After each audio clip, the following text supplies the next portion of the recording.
So actually, after you get to Leon, the whole experience becomes a lot more personal.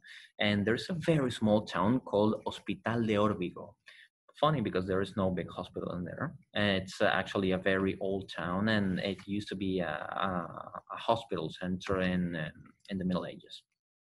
And the funny thing that in internet, the highest scored albergue, hotel, hostel, anything is in this town in Hospital de Órbigo. It's called Albergue Verde, and I learned a great lesson. Great life lesson in here, and it's about the skillful means that you hear about in Buddhism. What does this mean? This was a group of people who had a very cozy, very nice hostel, and they cooked vegetarian foods, and they shared music, and they gave out even free yoga lessons. And when you start talking to them, they weren't born in that place. Many of them were actually either pilgrims from other cities, or even they were foreigners. But after doing the Camino, they had this life-changing experience, and they wanted to commit more time to this experience, to helping others, to try to build on helping make the Camino an even better experience for more people. So what they do is that they use their skills for example, in hospitality, in administration, even in yoga, and they actually make a living out of it. Their livelihood is based on something they love. So you learn how not always life is only about working in a bad place, working in a bad stage, but you can have a control of your own life. You can use your own skills. You can use the best parts of yourself, and you can both have an enjoyable life and help others. And this feeling is one of the higher callings that you could have in life. And this was a great place for meditation, and the answers that you start finding in here are very meaningful, because after all of this mental process, you start letting go. You start realizing that the suffering that you had in your life, the problems that you had in your life, are in your control. You are the one holding on to the suffering. You are the one holding on to this sense of just feeling bad about your environment. So when you see people who let go of those settings or those places or situations in their life that makes them feel bad, you go, gee, you get inspired by them.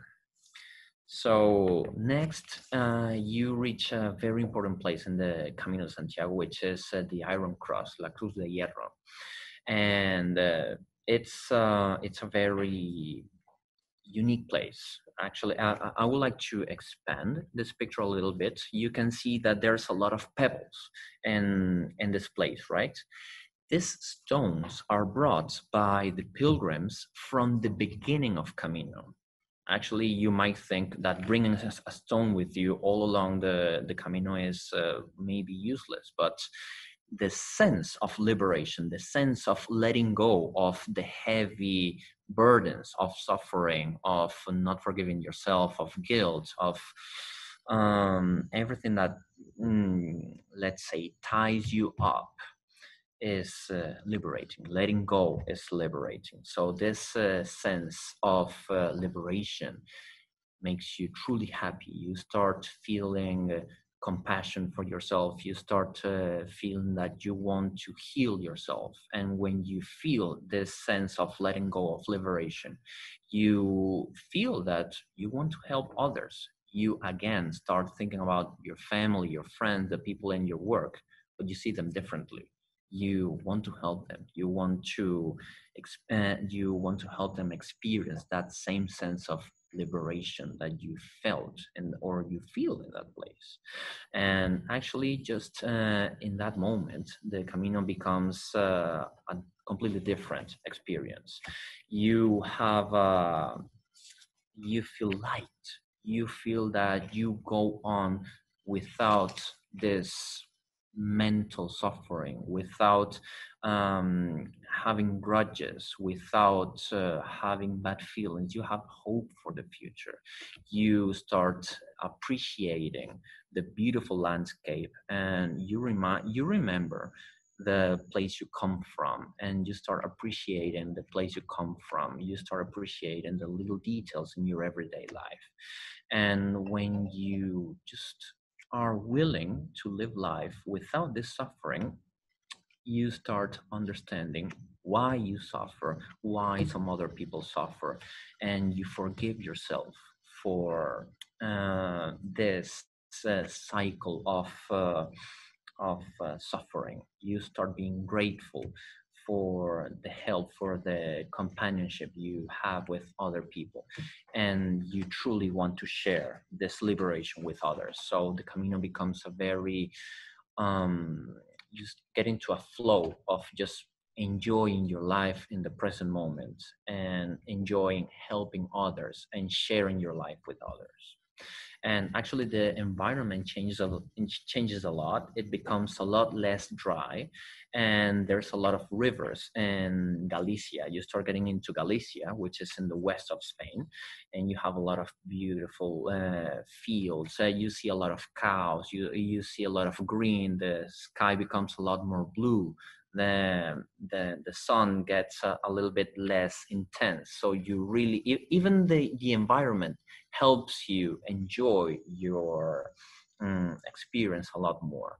And one of the most interesting experiences I had in the Camino after I had this turning point was the town of Molina Seca, which is a small town that has a carved Buddha in a tree. And this tree Buddha came from an exchange program with the Chikoku Pilgrimage in Japan.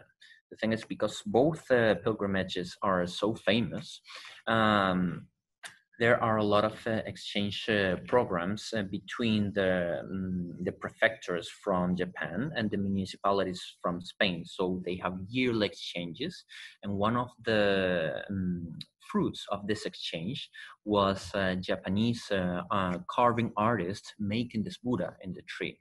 So the Chikoku Pilgrimage, just telling you a little bit about it, is a 1,200 kilometers long pilgrimage that you do in the Shikoku Island in Japan.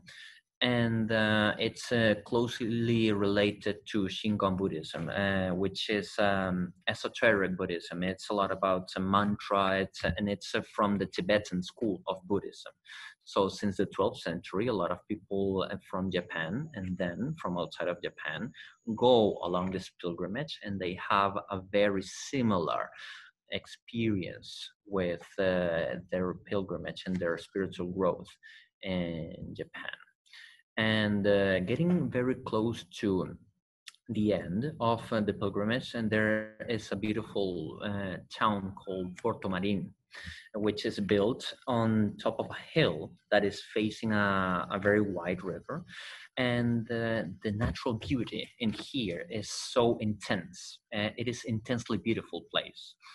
You start just enjoying everything you do. You start enjoying just the daytime. You start enjoying the temperature. You start being so mindful of the nature around you, not with the preoccupation, like not being nervous like in your everyday, but you just appreciate, you put your attention in the beautiful things around you, and the sharing that you have with people around you, with the people who walk with you is unique, really. And in this town, actually, we had a plan for getting out at 4 6:30 in the morning, and it was completely dark outside, and we got this beautiful view of the night sky, and it was something to remember. Actually, the natural beauty here and in Galicia, it's wonderful.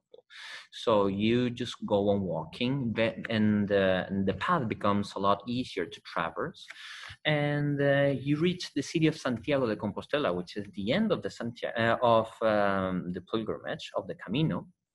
And here you get issued a certificate of completion that is based on a set of stamps that you get along the way. In the beginning of the Camino, you have a little booklet that you have to stamp in every big city or town that you stay. So you end up having like this really big album of stamps, and they check on this stamp album, and they issue this certificate, and that says how much you walked. And there's an atmosphere of joy, of sharing. Everyone feels very accomplished. But for me, this was not the end of the Camino, because I had heard from the beginning that the most beautiful town in Camino and the most meaningful place was actually after Santiago. Why?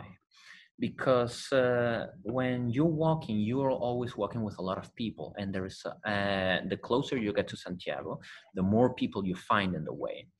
But after Santiago, you can go on to the coast, to a beautiful town called Murcia, and I wanted to find out what that was about. So in this map, you can find just how close Murcia is to Santiago. It's barely 2 days away walking. And it's like a triangle, because after Murcia, you go to Finisterre, which was considered in antiquity to be the end of the world. So after choosing to go on after Santiago, I was greeted by incredible landscapes. Actually, this was the middle of summer, and after Santiago, it was 8 degrees in the middle of summer. Just to give you a little bit of a sense of comparison, in Valencia, it was 43 degrees. And being in such a cold weather, being alone, having a time for myself to digest everything I had felt before was truly liberating. It was an incredible experience. Everything was easy to appreciate. So when you get to the coast, you are greeted by you get to see a beautiful church, and you have a very personal, a very close experience with yourself. You start remembering about your everyday life, because you're feeling that the Camino is actually ending. So you just want to, when you remember about the people who surround your everyday life, your colleagues, your friends, your family, you start wishing for themselves to have the same feeling of gratefulness, of happiness that you get to know in the Camino. And that feeling, I learned afterwards that there is a very good word for it in Buddhism, which is metta. It's wishing happiness and joy for others. So, and the last town that you see in the Camino is Finisterre, which is literally translates in the old language as the end of the world. And a lot of people take some time to meditate while looking at the sea. And some people actually feel sad because they have to go back to their usual life, to their everyday life, to their job, to maybe some of the problems. They might feel a little bit more confident to face those problems. But one of the real lessons from the Camino is actually understanding that the choices that you make in your everyday, you can control them, and that setting yourself apart from your everyday troubles is something that you can do in Camino or in your everyday life. So just to give you like a rundown, like a quick rundown of what you felt in the physical part of the Camino, which is what I show here in the chart, is that when you're starting the pilgrimage, you have a sense of planning. You need to plan every day to get over the physical challenge. You have to be very determined, and you have to commit yourself to discipline. If you feel pain, if you feel tired, but you have an objective, you have to be disciplined to go on. And when you're in the mental stage of the Camino, because this discipline is already a part of your daily life, everything that the tools that you learn when you get over the physical Camino is actually just making habits in your everyday life. If you are consistent, if you're consequent in going after a goal, you make a habit. You are committed to doing things in the right way so that you can have a stable environment to get what you want to do, to comply with your objectives. And this mental part of the Camino is a lot about sharing with others and to opening up to others. How would you compare your very last trip from Santiago to Murcia, comparing with your previous 800 kilometers, the last bit you did yourself versus the 800 kilometers that you were alone? In one word, I would say it was silent. True, there is less people, but the true silence came from inside of me. It was silence from ruminating everything all the time. It was silence from thinking of problems, thinking of sufferings, thinking of bad situations, and it was only about being mindful of my environment, because you let go of so many things. You are open to new experiences. You are open to your environment. So you're silent, but you are aware of what is around you. And this is what actually feels spiritual about the Camino. When you let go of so much noise around you, you feel compassion. You feel that you want to forgive yourself. You want to forgive others. You want to help others. And this is what you learn about Camino, is that the suffering that you feel in your everyday, in your life situations, has a cost. There is a cost for everything that happens. And if you want to end your own suffering, you have to understand why you're suffering. And if you want to understand, you have to pay attention. You have to pay attention to yourself. You have to pay attention to others. You have to really commit to this understanding. And you cannot pay attention if you are always thinking of other things. So you have to find time. You have to meditate.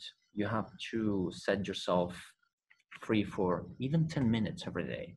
If you do this, you will find the tools, you will find the way to understand yourself and others. You spend time every day now? 10 minutes I do. yourself? I do. I definitely do. What do you think about every day? I am grateful.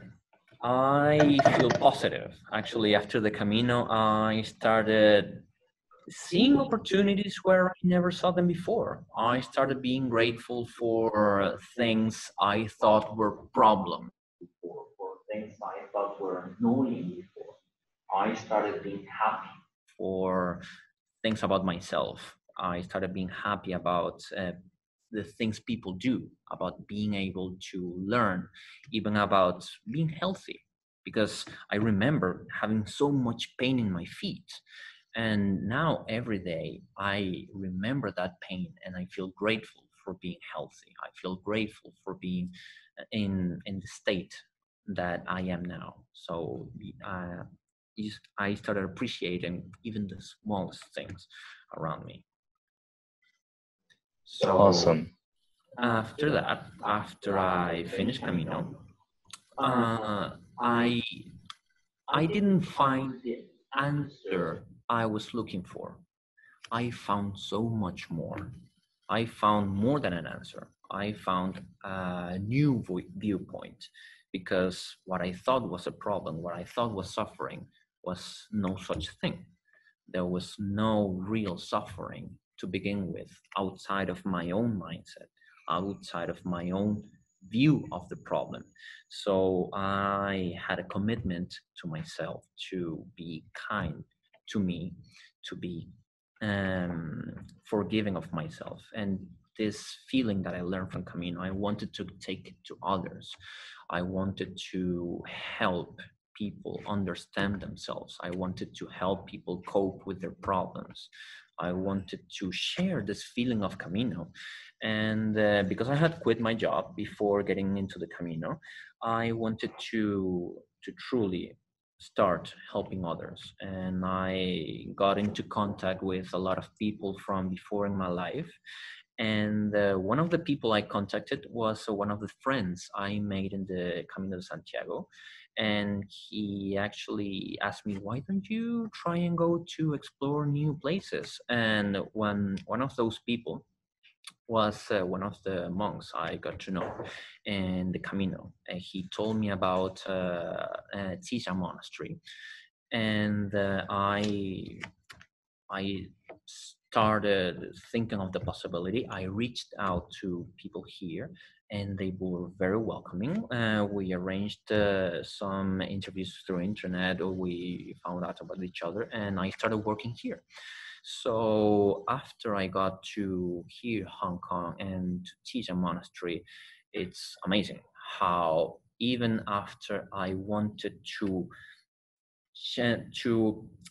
help others and to find clarity and to find peace and understanding and happiness in any situation I could, I was surprised to see how easy it is to find that here, because the natural environment is full of calmness, and the way that this place is built is made is very mindful. There's many details about how this place is built that helps you be aware of what goes on around you and what goes on inside of yourself. So you can find this way of understanding what you're feeling, what others are feeling. And here it's easy to just renew your viewpoint and renew your energies all the time. And the people who work here are amazing. Everyone is very kind and very understanding. So in everyone, you sure? Pretty sure, because great. After Okay. Definitely that's something that you learn in the Camino. Even when sometimes you might find some people are more serious or more smiling, more happy, everyone has something you can learn from. Everyone has a positive side, and if you share your own good side, they will show you theirs. So apart from that, there's another great thing about Sisa Monastery, which is the inspiration that you can get from the art in here. When you finish the Camino, you want to be creative. You want to do more things for yourself, for others, because you find renewed energy. And when you see the pieces, when you see the objects here in the museum, it's amazing how you see every detail in the objects, how everything has meaning, how everything has a purpose. And when you see the objects and you take some time to just pay attention to them, to be aware of them, you feel attention to them, to be aware of them, you feel more calm, and you feel that you can heal yourself from your own, let's say, from your mental suffering, from your own feelings. You can renew them just by inspiring yourself and from looking at the objects. And because every object is different, you know that there is a history to it. There is a why it was created, a when it was created. So you easily become interested in the history of the objects itself. So it's a truly inspiring place here. Great, thank you. I think this is the end of the presentation from Salvador, and then now it's for Q&A time. So I've received a question earlier at the very beginning of the presentation. Someone asked, did St. James Pilgrimage experience any life-threatening difficult events? Because I'm not sure if Salvador knows who John did, but so just explain what St. James Pilgrimage he probably had experienced, like the tough times that he had, if you know. Okay, like a life-threatening. I'm sorry, I didn't quite understand the question. Like a life-threatening experience, or how? Maybe a life-threatening experience. Actually, when I talk about the Camino de Santiago, some people ask you, but where do you sleep? If you're a girl, are you going to be safe? Do you get robbed? And the answer is actually no. The whole trail is, first of all, very safe. There were many girls from all over the world actually traveling completely alone, because they also wanted to find answer for themselves.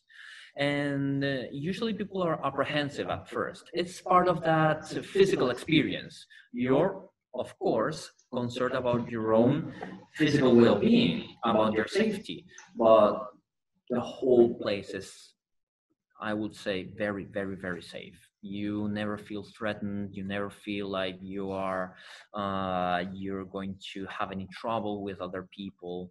Maybe the biggest issue is the feet pain, but it's something that everyone goes through. And maybe the heat, but again, it's something you can deal with, and everyone goes through that. So you feel very safe. It's never threatening or anything like that. Right. Somebody just asked, is speaking English okay? I mean, is English an international language over there? Absolutely. Absolutely. Okay. You practically only speaking English in there. Great. Next question is, how could Camino inspire Buddhists in any way, in your own judgment? This whole journey. The thing is, how it could, let's see. When going to Camino, almost everyone who goes for finding answers about themselves, goes for learning about themselves. True, there is an element of sightseeing, of maybe a little bit of tourism, but most people who go because they want, either if maybe they know this or they don't know this, but people go there because they need understanding. People go there because they want to find answers.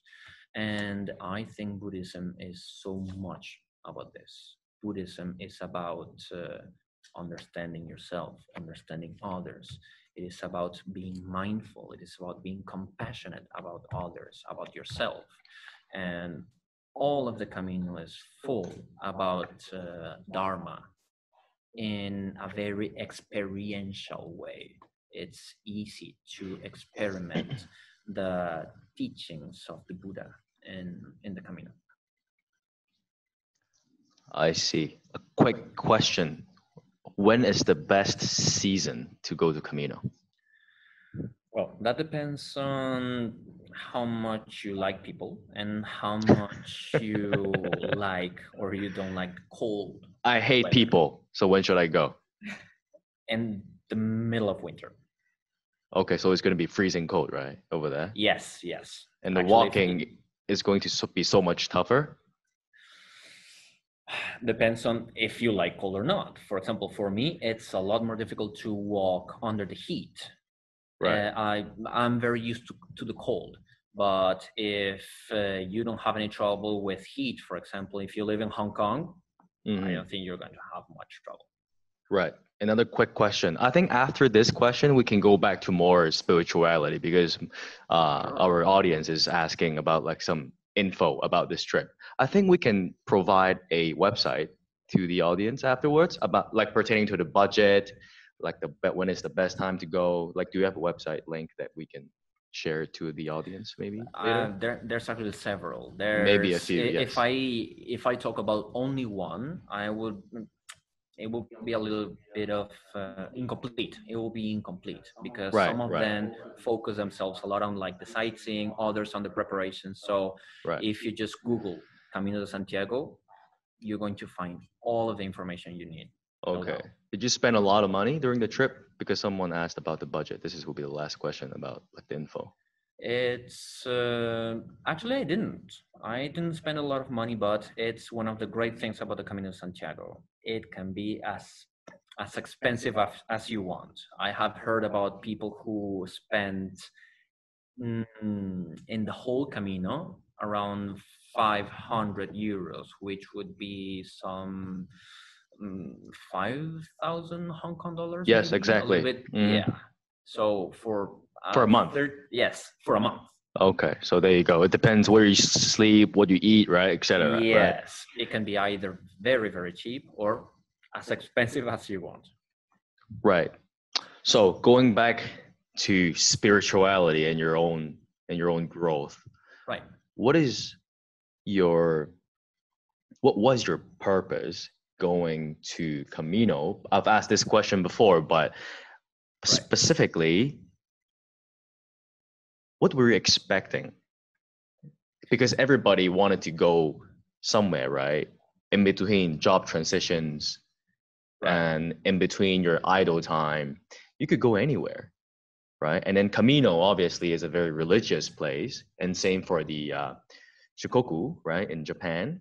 Right. So these two were one of the options, right, that your previous boss, your ex-boss, proposed. So yes. So did you have a lot of considerations, or did you just I'm just going to go? That's the thing. Like there is a lot of maybe religious significance if you want it to be. Did you want it? Because I was going to ask you, compare a backpack trip for 30 days. Right. And this religious trip for 30 days. What's like the difference to you? No difference. How? One thing is One thing is about being religious. Right. One thing is about being spiritual. Okay. So if you want to make it religious, you will purposely go into every church, or you will want to pray, or you will want to make it that exactly religious. But spirituality is something different. Spirituality is something that transcends the sense of religion. And that's why the Camino is such a valuable experience, not depending on your religious background. There were a lot of Buddhists in the Camino. There were actually some Muslims in the Camino that I met. There were a lot of atheists in the Camino. And if you wanted to get in contact with religion, you can do so. But something that is, let's say, common, or it is the same for anyone who goes, it is a spiritual experience, not depending on your religion. I see. So did you get to speak a lot of the atheists? Atheist 係無神論者，即係我唔相信有神嘅，咁我就係一個 atheist 啦。我唔相信有任何比我更偉大嘅人物係主宰緊我哋，就係叫 atheist 啦。So 我個問題係did you get to speak to a lot of the atheists, and then what did you think about Camino? The same thing. In the end, one of the best friends I made in the Camino was a complete atheist, and the way he felt connected to other people, the way he wanted to help others, the way he felt that he let go of his own family problems, of his own history from the place he came from. He's half Italian, half Japanese guy. And It was never religious for him, but he felt very at peace with what made him go to Camino. So he found the answers he was looking for, and not at all those answers were about religion. I see. In the very end, your third stage, which was your spiritual mode, right? Physical, mental, and then it was spiritual. You mentioned about letting go, right? Yes. Can you tell me a little bit more about how did you let go, the process of letting go? Let's say it is, there is a good comparison about it, which is like going to class. Okay, let's say you're at university, and when you first go to university, you're very concerned with the place you're going around, like the kind of teachers you're going to have, how difficult the subjects are, how it feels like that, right? So when you have already made a habit of yourself when going to university, you start trying to learn a little bit more about the subject. You start to you really make an effort to understand what you're studying. If you're studying about history of art, for example, you have trouble remembering dates, or you have trouble remembering some links between objects, but you start paying attention to that. And there is a moment when, if you like what you study, where you easily find sense or make sense of what you study. If you like history of art, for example, you understand easily the subjects, and it's only about remembering data. You don't have like an issue with the subject itself. And when you finish university, you look back on all of that suffering, all of that studying, and all of those nights. And for example, nights without sleeping, things like that. And you feel grateful for the effort and for the growth that you had throughout university. Letting go in Camino is comparable to this, because if you take enough time to understand your own suffering, your own problems, your own environment, you will understand that this suffering comes from inside. This suffering comes from your own viewpoint of your situation. So after you understand, you let go of your suffering, and you might have still a situation to resolve, but you will not suffer from it. You will see it as a situation. You will see it as something that is happening. That is letting go, not suffering from your everyday problems. I see. One very last question before we end the session is, for anybody who would like to go on this Camino trip, what sort of advice would you give them? How should they prepare? Or, I mean, your answer could be, okay, you don't need to prepare anything. Okay, it's up to you. From your personal experience, what sort of advice would you give them? First of all, try to investigate at least a little bit about correct footwear. You don't want to go to the hospital like I did. But apart from that, it's a very personal experience. I think if it is about advice, the Camino will do its own magic on you. Just maybe try to prepare yourself a little bit, try to get some maps, try to get some information, but nothing too exhaustive, because you will find the answer as you go. And if you need help, if you need more preparation, you can do it. You will always find more troubles as you're walking throughout life, and you cannot solve everything from the beginning. So you have to be able to adapt yourself. So just buy the correct footwear, investigate a little bit, and enjoy. Great, thank you very much. So to summarize, you are never ready for anything. So when you want to go, just go, and then you'll find the answers along the way. And I think it's the same in life. You can never be ready for anything, right? We learn, we grow along the way. But when your heart tells you to go, you go. That's right. All right. So I think this is the end of it. Well, it has Okay, been a pleasure, let's hand it back to YT to give it a closing note. Thank you, Salva. YT. 唔該晒，多謝兩位型男啊！咁咧，其實我哋呢個系列係講有關於道路嘅。咁啊 Salvador 頭先都講咗好多有關於佢喺個旅程裏邊所遇到嘅嘢。其實沿住個歷史嘅考察啦，或者一個藝術嘅探討，我哋最後應該係會得到人生道路嘅最後一個感應嘅。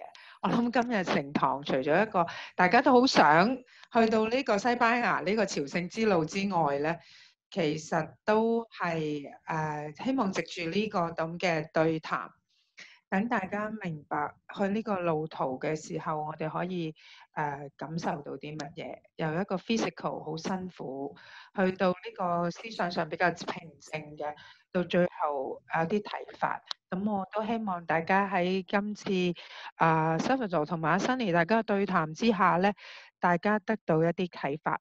咁都係啦，有個 QR code，咁我希望大家都可以填翻去啦，俾翻一啲意見 Salvador 啦，亦都希望大家都留意我哋下一集喺7月26號，我哋有Felix 郭東傑講有關於禪學同埋戰後藝術之路嘅。咁嗰陣時唔止英文廣東話，亦都係三文兩語噶啦。咁希望喺下一次再同大家見面，希望喺我哋呢個系列裏邊，大家揾到自己人生嘅正途。咁多謝咁多位，亦都真係第一次多謝 Salvador。Thank you so much, Salvador，and thank you, Sunny。希望兩位型男喺佢嘅人生道路上，一樣都係咁光明，咁有感應。好啦 ，thank you，多謝咁多位嘅收聽，多謝，拜拜，拜拜。